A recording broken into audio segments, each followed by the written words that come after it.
Hey guys, so today's topic is going to be how to read a micrometer. So when you're using a micrometer, the first thing you need to know is what is the general spec of whatever you're measuring, because micrometers come in different sizes. This is a 2 to 3 inch, which means everything that we measure in here is going to measure between 2.0 and 3.0. So all our measurements are really going to be 2 point something, right?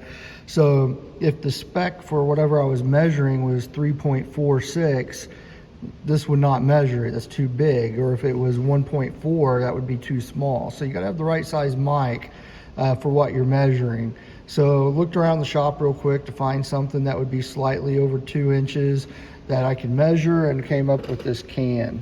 So let's start with what we know, right? We know that we have a 2 to 3 inch micrometer. So when I'm writing down my measurement, the first thing I'm going to have is 2 point something, right? Everything else in between 2 and 3, I'm going to find out by looking at this guy right here.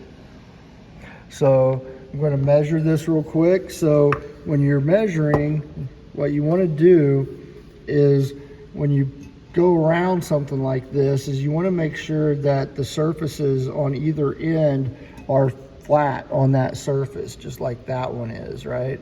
And then once you use the big thimble part right here to tighten it up a little, once you get close, then start using the thimble until you hear a click. All right, so I'm going to do it down here toward the bottom so that I can actually show you guys. So I'm really close on it right now. I'm flat on both sides, so I'm going to use the thimble. Heard the click right there. So then you pull it off of whatever you're measuring, and now we're looking at our vernier scale here to figure out what our measurement was. Now, to keep this thing from rolling or moving around, as soon as you take the measurement, you should lock the measurement in place with the little switch. That's going to keep this thing from accidentally moving.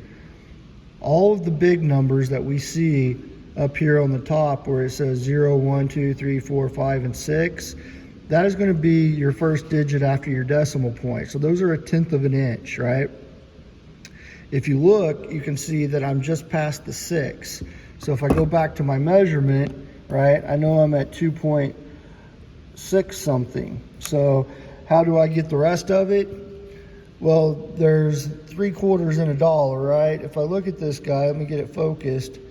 You can see that if you look down low that there's hash marks between them. Each one of those hash marks down here on the bottom side is 0.025 inches. And as you can see, I haven't gotten to the first hash mark past the 6 yet.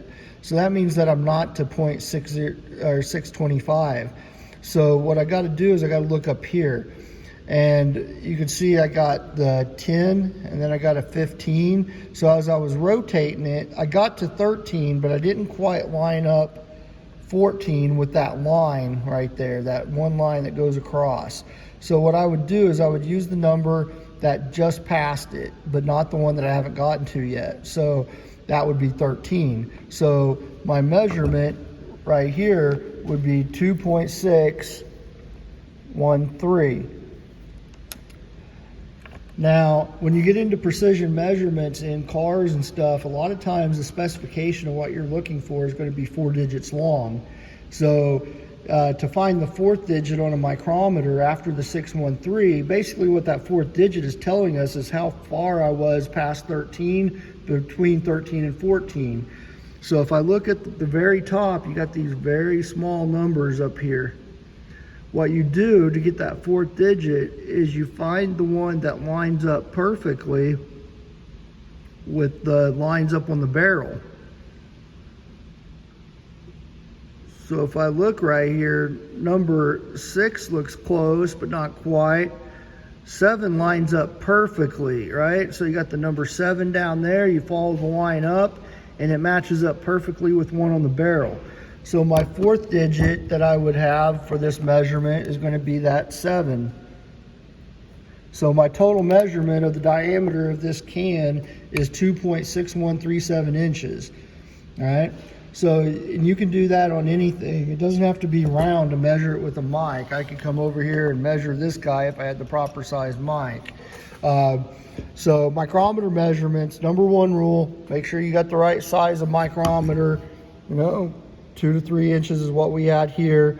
down below it where it says 0.0001, it shows you the smallest unit of measurement this is capable of. So that's how I got that 7, because that's the 4th digit after the decimal point. So if you're doing any kind of precision measuring, just make sure that you're aware of this. Vernier, the 4th digit up here at the top, seems to be the one that my students personally struggle with the most, of remembering how to get that 4th digit, even though it's really simple. So again, the whole number is going to be down here, 2 point something. The tenths are down here on this part, and then 0.0 whatever, right? So anything you're reading on the barrel is going to have a 0.0 in front of it. So 0.013 is what we measured, then you'd have 1.4, then 0.015, and so forth. And then the 4th digit after the decimal point we got from up here on the top. If you have any questions, let me know in the comments, and I'll be happy to answer them. Thank you.